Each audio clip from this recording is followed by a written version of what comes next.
السلام، حلول اور وصل میں کیا فرق ہے؟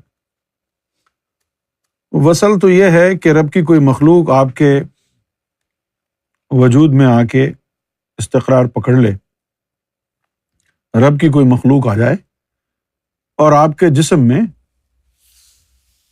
قبضہ کر لے، تو یہ ہو گیا وصل۔ اب اس کے قبضہ کرنے کا ایک طریقہ ہوتا ہے، ظاہر ہے، جس طرح کیمسٹری میں ہے، آرگینک کیمسٹری میں کیمیکل ایکویشن بنانے کے لیے پہلے ریڈیکلائز کرنا پڑتا ہے۔ جیسے میتھین ہے CH4، تو اس کا اگر کیمیکل ایکویشن اس کی بنائی جائے گی تو پہلے اس کو ریڈیکلائز کیا جائے گا، اس کے اندر سے ہائیڈروجن کا ایک ایٹم نکال دیں گے، CH3 ہو جائے گا، وہ میتھائل بن جائے گا۔ سمجھ گئے؟ تو اب دیکھیے آپ، یہ کاربن ہے، کاربن کے 4 کونوں کے اوپر ایک ایک ہائیڈروجن لگا ہوا ہے نا؟ اب چاروں خانوں کے اوپر ایک ایک ہائیڈروجن بدماش کی طرح بیٹھا ہوا ہے۔ اب اگر کوئی اور آگے بیٹھنا چاہے گا تو کدھر بیٹھے گا؟ تو وہ ان میں سے کسی ایک بدماش کو ہٹاؤ، ایک سیٹ خالی ہو، ہے نا بھائی؟ تو پھر وہ کوئی نئی چیز آ کر کے بیٹھے گی۔ سمجھ گئے ہیں آپ؟ ابھی جو فارماسیوٹیکل فیلڈ میں رہے ہیں ان کو بھی معلوم ہوگا، جیسے یہ ہے جویریا،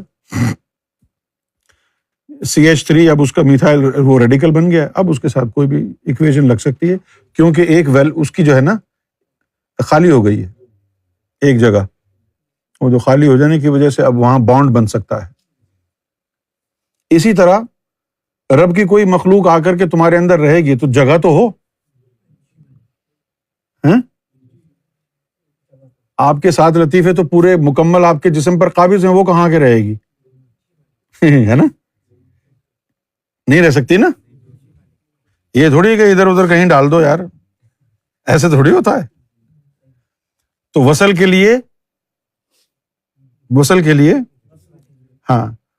لیے جس طرح کیمسٹری میں ہم نے ہائیڈروجن کا ایک ایٹم نکالا تھا نا، کاربن کے ساتھ چار ہائیڈروجن کے ایٹم لگے ہوئے تھے CH4، اس میں سے ایک نکالنا پڑا، خالی جگہ کرنی پڑی تاکہ نئی چیز آ جائے۔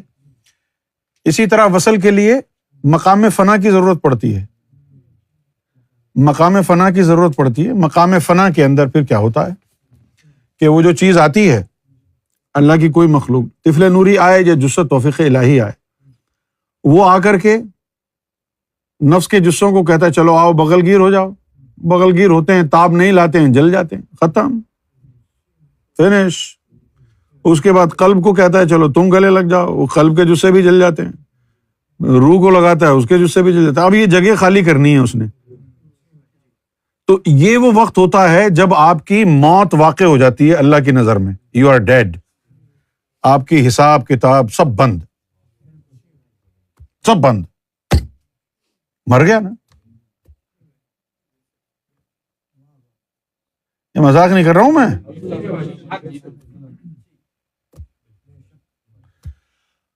اب جب وہ قلب کے جزے ختم، نفس کے جزے ختم، روح کے جزے ختم، ان کی جگہ پھر کیا؟ وہ مخلوق آگے بیٹھ جاتی ہے۔ اس مخلوق کے اپنے جزے ہوتے ہیں، پھر وہ جسم کا نظام سنبھال لیتے ہیں۔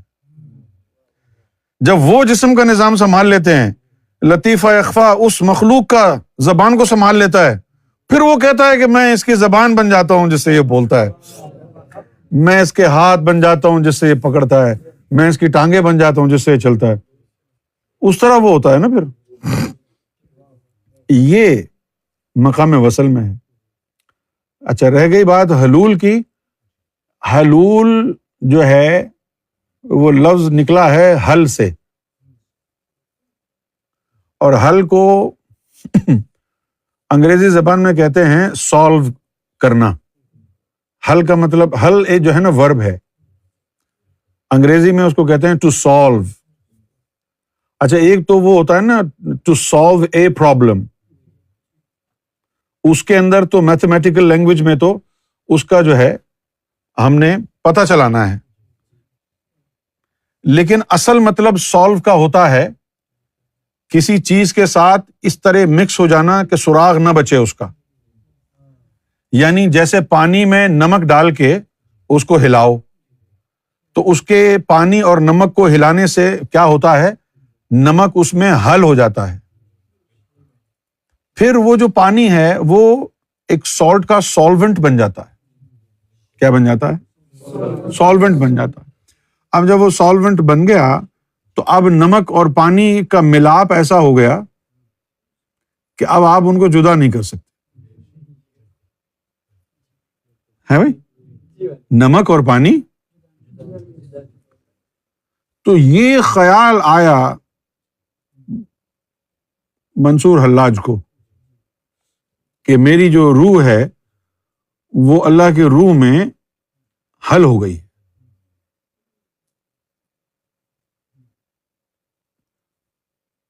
اب یہ خیال ان کو کیوں آیا واللہ عالم بالصواب, لیکن شاید ووکیبلری کی کمی تھی ان کے پاس. ووکیبلری کی کمی تھی شاید ان کے پاس, کیونکہ آخری وقتوں میں مرشد نے بھی چھوڑ دیا, مرشد نے چھوڑ دیا تھا ان کو. آخری وقتوں میں مرشد نے چھوڑ دیا یا وہ خود ہی آ گئے, اب اللہ ہی بہتر جانتا ہے نا, ہم تو نہیں جانتے کہ بھئی کیا ہوا. لیکن آخری وقتوں میں یہ ہوا کہ بھئی مرشد کے پاس سے وہ چلے گئے, یا مرشد نے یہ کہا کہ بھئی اب تم میرے پاس نہیں آیا کرو. شاید کسی بات پر خفا ہو گئے, واللہ عالم بالصواب, کسی بات پر خفا ہو گئے. لیکن ہوا یہ کہ ان کے ساتھ جو معاملات چل رہے تھے وہ ان کی تصدیق کرانا چاہتے تھے کسی سے. تو اس چیز کے لیے وہ بغداد آ گئے جنید بغدادی کے پاس. تو جنید بغدادی کے پاس جب آئے تو انہوں نے کہا جی میں آپ کی صحبت میں کچھ دن گزارنا چاہتا ہوں. تو جنید بغدادی نے منع کر دیا اور کہا کہ تو اپنے مرشد کو چھوڑ کے آیا, میں تجھے نہیں بٹھاؤں گا اپنے پاس. صحیح ہے نا. اب انہوں نے بھی انکار کر دیا کہ بھائی میں بھی نہیں بٹھاؤں گا, اور حالت ان کی ایسی تھی نہیں. حالت یہ تھی کہ کوئی پاورفل مرشد ہو اور ان کے اوپر جو کیفیت حال واقع تھا اس کو وہ ٹھنڈا کرے. وہ رجت پسندی کا شکار ہو گئے تھے, یعنی وہ حالت سکر میں تھے, حالت جذب میں تھے. تو ایسے مرحلے پر جنید بغدادی رحمۃ اللہ علیہ نے بھی ان کے اوپر ترس نہیں کھایا کہ چلو یار میں. تو اب چونکہ وہ جنید بغدادی رحمۃ اللہ علیہ نے بھی ان کو لفٹ نہیں کرائی, تو وہ وہاں رک گئے, اور پھر حالت جذب ان کی بڑھتی چلی گئی. اور حالت جذب جب بڑھ گئی تو اب وہ گلی کوچوں بازاروں میں وہ پھرتے اور کہتے انا الحق انا الحق انا الحق. کسی نے جا کے رپورٹ کر دیا جنید بغدادی کو, انہوں نے کہا چڑھا دو سولی پہ, چڑھا دیا انہوں نے. اب میں تو یہ سمجھتا ہوں کہ جس کیفیت سے دو چار ہوئے منصور بن حلاج, شاید اتنا دم خم ہی نہیں تھا جنید بغدادی میں جو اس کو سالو کر سکتے پرابلم کو. اتنا وہ دم خم ہی نہیں تھا, ورنہ کوئی اوریجنل مرشد کامل اس طرح بے رخی تھوڑی کرتا ہے. اب آپ یقین کریں, خدا کی قسم کھا کے کہتا ہوں, ہم لوگ جو ہے کہیں ادھر ادھر جا رہے ہوں, سفر کر رہے ہوں, اور ہم آنکھوں کے سامنے کوئی ایسا بندہ آ جائے کہ جو روحانیت میں چل رہا ہے لیکن اس کی منزل رکی ہوئی ہے, خدا کی قسم اس کو بتاتے بھی نہیں ہیں اور باطنی توجہ ڈال کے اس کے مسئلے حل کر دیتے. اللہ کی قسم, نہ جان نہ پہچان. جیسے کوئی سڑک پہ کھڑا ہے, اچانک جو ہے وہ نور نظر آیا, کہہ رہے یہ نور کہاں سے آیا؟ دیکھا کہ وہ بندے کے سینے میں نور ہے, لیکن اس کو پھر یہ پرابلم ہے, اس کی منزل رکی ہوئی ہے, بس باتیں توجہ ڈال کے اس کی رکاوٹ دور کر دی، وہ بتایا بھی نہیں اس کو۔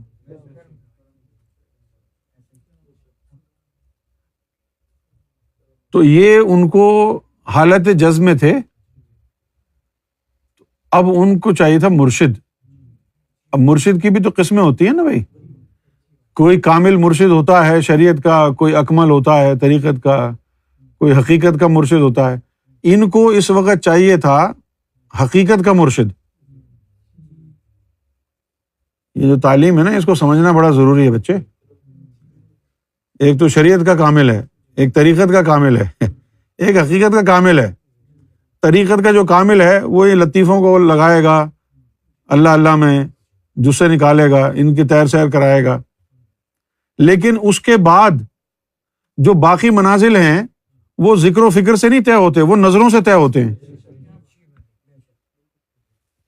باقی جو مناظر ہیں نا، منازل، وہ ذکر و فکر سے، مراقبے شراقبے سے کچھ نہیں ہوتا، وہ نظروں سے طے ہوتے ہیں۔ اب وہ نظروں سے طے کرنا آپ سمجھتے ہیں کہ ہر ولی کا کام ہے؟ نہیں تو ہر ولی کا کام تھوڑی ہے۔ وہ حقیقت کا ایکسپرٹ ہو۔ حقیقت کا ایکسپرٹ کون ہوتا ہے؟ جو نظروں کے ذریعے آپ کی منزلیں طے کرائے۔ اچھا، چونکہ آپ کو تو سمجھ میں آتی نہیں کوئی بات، آپ کو جب یہ بات پتہ چلے گی کہ نظروں سے منزلیں طے ہوتی ہیں تو آپ فوراً کہیں گے جی میرا بھی کرا دیں نظروں سے۔ نہیں، تو اس مقام پر پہلے پہنچنا جہاں نظروں سے منزل عطا ہوتی ہے۔ یہ ذکر قلب، ساتھ لطیفے، ذکر قربانی، ذکر سلطانی، یہ ساری تو جو ہے طریقت کے منازل ہیں، یہ نظروں سے تھوڑی ہوتے ہیں۔ نظروں سے آگے کی منازل ہوتی ہیں۔ جب یہ سارا تیرا اندر جو ہے نا پاک صاف ہو جائے، دھل جائے، جس سے اس سے سب نکل جائیں، اس کے بعد اب آگے کی منازل ہیں، رب تک پہنچنا ہے، وہ پھر نظروں سے ہوتا ہے۔ مقام محمود تک جانا ہے، عالم عادیت تک، عالم وحدت کے پردے تک جانا ہے، تخت خداوندی تک جانا ہے، عنکبوت تک جانا ہے۔ یہ تمام چیزیں نظروں سے طے ہوتی ہیں، اور ضروری نہیں ہے کہ جو آپ کا مرشد جو گزر گئے ہیں ان میں سارے کے سارے طریقت کے بھی کامل تھے اور حقیقت کے بھی کامل تھے اور شریعت کے بھی کامل تھے۔ ایسا نہیں ہوتا ہے۔ کوئی شریعت کا کامل ہوتا ہے، کوئی طریقت کا ہوتا ہے، کوئی حقیقت کا ہوتا ہے، اور پھر اس کے بعد ڈیوٹی ہوتی ہے۔ ہو سکتا ہے کہ کوئی ایسا بھی ولی ہو جو شریعت میں بھی پرفیکٹ ہو، طریقت میں بھی پرفیکٹ ہو، حقیقت میں بھی پرفیکٹ ہو، لیکن ڈیوٹی اس کی لگی ہوئی ہے طریقت کی۔ اگر ڈیوٹی اس کی طریقت کی لگی ہوئی ہے تو پھر وہ حقیقت کے اسٹوڈنٹ کو نظروں سے منزل طے نہیں کرا سکتا، بھلے وہ طاقت رکھتا ہے، بھلے ہی وہ طاقت رکھتا ہو، کرا نہیں سکتا۔ کیوں؟ اللہ نے اپوائنٹ ہی نہیں کیا تجھے اس کام کے لیے۔ کیونکہ آپ لوگوں کو تو یہ ساری باتیں پتہ نہیں ہے، آپ تو بس یہ دیکھتے ہیں ہاں جی یہ اللہ کا ولی ہے، سب کچھ کرا دے گا۔ ابے بھائی، ولیوں میں بھی یعنی مختلف ڈپارٹمنٹس ہوتے ہیں، جس کا جو ڈپارٹمنٹ ہے وہ اسی یعنی مصرف کا ہے۔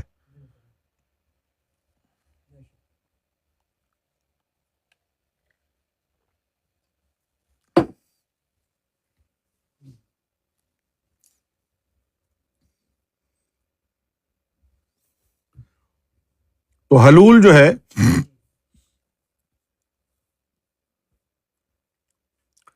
ان کا یہ جو ہے غلط فہمی ہو گئی تھی انہیں حالت جذب میں ہونے کی وجہ سے۔ اللہ تعالیٰ نے جو فرمایا نا کہ میں بندے کی شارک سے بھی قریب ہوں، اب یہ تو ایک اسٹیٹمنٹ اللہ نے دے دیا، اب اس کی تشریح کون کرے گا؟ شارک تو یہاں ہوتی ہے نا، پھر آپ کہاں، اللہ کہاں ہے؟ پھر اللہ نے کہا اس سے زیادہ قریب ہوں۔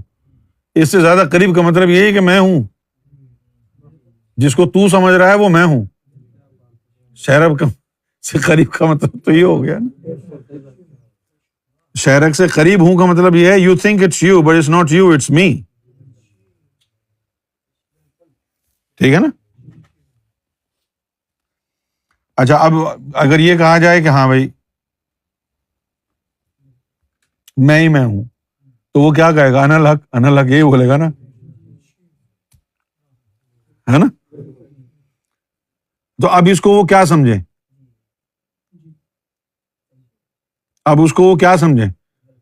مرشد ہو، تعلیم دینے والا ہو، اور پھر مرشد اس لیول کا ہو، اب ان کے مرشد نے منصور حلاج کو چھوڑا تو شاید اسی لیے چھوڑا ہوگا کہ ان کے پاس آگے کی تعلیم ہی نہیں تھی مرشد کے پاس، کہ اب وہ جو یہ بگڑا ہوا شعر ہے اس کو کیسے سدھاریں، اس کو کیسے قابو میں کریں، ہے نا بھائی؟ تو ان کو تو پکڑنا تھا نا کوئی حقیقت والا۔ اور جنید بغدادی رحمۃ اللہ علیہ تھے، یہ بھی ولی کامل تو تھے، لیکن بھائی ضروری تو نہیں ہے نا کہ وہ کامل حقیقت ہوں، کامل حقیقت ہوں یہ ضروری تو نہیں ہے۔ بعد میں جنید بغدادی رحمۃ اللہ علیہ کو پچھتاوا بھی ہوا، بعد میں ہوا پچھتاوا کہ میرے قتل کے بعد اس نے جفا سے توبہ، ہائے اس زود پشیماں کا پشیماں ہونا، بندے کو سولی پہ چڑھا کے پھر کہنے لگا جی یہ کیا ہو گیا، یہ وہی ہوا ہے جو آپ نے کیا ہے۔ ایک تو ہر دور میں شریعت کا پاس رکھنے والوں کی جو ہے نا وہ بہتات رہی ہے، ایسا لگتا ہے کہ اللہ اور رسول کو تو شریعت کا کوئی پاس ہی نہیں ہے، یہ دنیا کے اندر اتنے بڑے بڑے شریعت باز آ گئے ہیں جن کو شریعت کا اتنا پاس ہے کہ بھلے اللہ کو جھٹلانا پڑے، شریعت کی جیت ہوگی، اللہ کو بھلے جھٹلا دو۔